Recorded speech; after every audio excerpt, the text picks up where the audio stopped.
Before its release, almost any time I saw a screenshot or a video clip of the new Microsoft Flight Simulator, it was usually showing off an iconic area from around the world. Places like New York, London, Sydney, Mount Everest, for example. Spots like these are all to be expected. They're easily recognizable by the average person, and they're pretty complex places that allow the simulator to flex its amazing technical capabilities. Indeed, the real star of the show here is the world scenery. Never before has any flight sim had this level of detail right out of the box, or any other game for that matter. Powered by satellite imagery from Bing Maps and 3D modeling tech from Black Shark AI, Flight Simulator boasts having access to over 2 petabytes of data, containing a snapshot of just about every settlement, structure, and tree that a satellite has been pointed at. So basically, the entire planet is here in this one simulator. However, that isn't to say that everywhere has the same level of detail. So today, let's take a flight over a country that doesn't have any sort of megastructures or super major cities and see just how good of a job Flight Simulator can do with relatively basic data. That country just so happens to be my own, the Bahamas.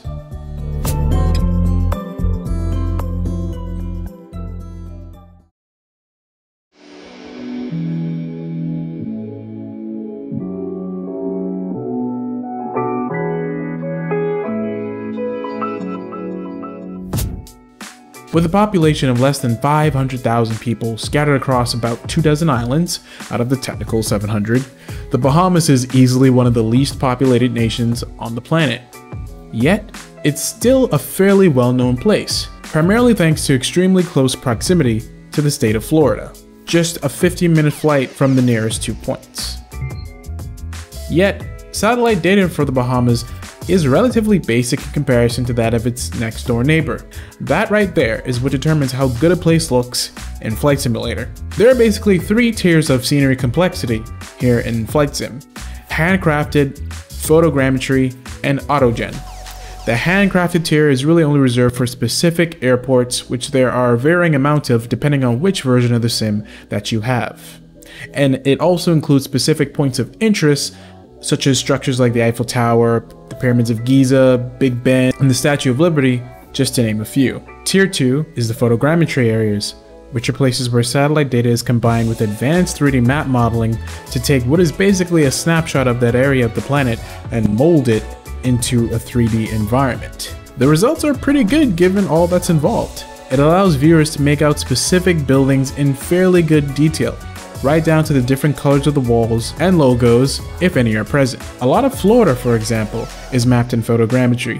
Primarily the west coast with the large cities like Miami, Fort Lauderdale, and the like, along with other major areas like Orlando. But right across the pond in the Bahamas is a different story. This falls under the 3rd tier, autogen, where the computer has taken the satellite imagery and basically does a guessing game of what it thinks should be there. House, a large industrial building, an apartment complex, so forth and so on. So let's start off by taking a look at my home island, Grand Bahama.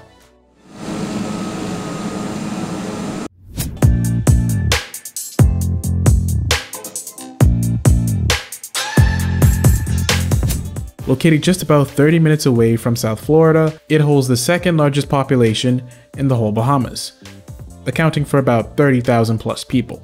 Much of the island is uninhabited, however. That makes our tour fairly simple. The main airport, Grand Bahama International, is represented fairly well here, at least in terms of airport layout.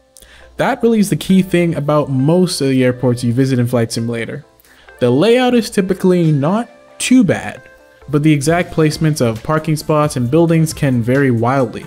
The actual buildings at Grand Bahama International are not all that accurate compared to the real thing, but in terms of default scenery, this still manages to get the job done fairly well. But what I was really curious to see here in Flight Simulator is how it would handle the neighborhoods and other areas of such a small island. I live about 20 minutes away from the airport, so using Flight Sim's really awesome drone camera, I was able to follow the highway along, take the usual right turn that leads to my house, and lo and behold, my neighborhood was there as it should be. Just about every home I could think of is present, including my own. As expected, the actual colors and shapes in the houses are not completely accurate at all, but the fact that they're there at all and in the right place is both exciting and a little bit weird, just to say the least. Other structures on the island, like various restaurants, apartment buildings, and even our one lonely abandoned skyscraper, are all surprisingly present here in Flight Simulator. Not bad at all. The one disappointing area was the harbor, which is one of the biggest in the hemisphere, yet it was done so little justice. There are no 3D ships present, they're just flat satellite textures, which is a running thing in Flight Sim. I've noticed a lot of harbors just have flat ships. And not even the super tall industrial trains were present where they should be, in the cargo section. Perhaps there might be an add-on later on that gets little details like this correct, but by and large, even my backwater island clearly has managed to get some pretty half-decent attention. Coming from a local, yeah, I'd say it's pretty recognizable. But let's take a look at another example.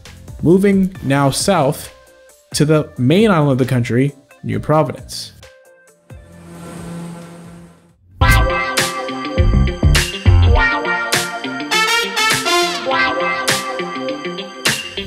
This is actually where I was born, and I was really curious to see what the results would be. This tiny island houses the majority of the population at nearly 200,000 people. It's incredibly dense, and that actually is represented pretty well here in Flight Simulator. The one airport on the island, which is also the largest in the country, Linden-Pindling International Airport, is a bit of a letdown, however. The terminal buildings are decent, but there are parts of it that are missing compared to that of the real thing. Various hangars and FBOs that exist in real life are also missing, or at least just don't look too close to the real thing, and there does seem to be far fewer parking spots than at the real airport. If there's any place in the Bahamas that I really do expect to get an official add-on, however, it would definitely be this airport. That said, the surrounding areas are basically A+. Even the high-end condos that are a few miles away from the airport that straddle the coastline are here in the simulator, and the models used are actually pretty decent. Despite this being autogen scenery, it seems that Flight Simulator builds its autogen models according to the environment, as the styles of the homes here are actually close to what we have in real life. Again, not bad at all. What is a shame, however, are those superstructures. New Providence is home to two super resorts. Atlantis, which is that big pink resort that you've likely seen if you've ever seen a commercial for the Bahamas, and the newest resort, which is Bahamar. Both of these monstrosities are present here in Flight Simulator, but the models used for them are pretty generic compared to their actual design. And it's a little ironic considering that the flat satellite texture that lies beneath the models is present. This is an unfortunate oversight, but again, perhaps it can be fixed later on, and considering the fact that this is still all from autogen scenery, something that an AI put together, that's still pretty impressive.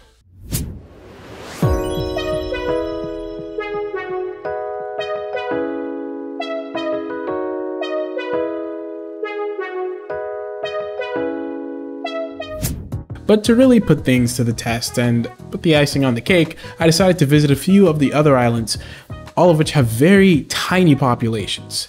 Most of these islands have either a few thousand people or just a few hundred.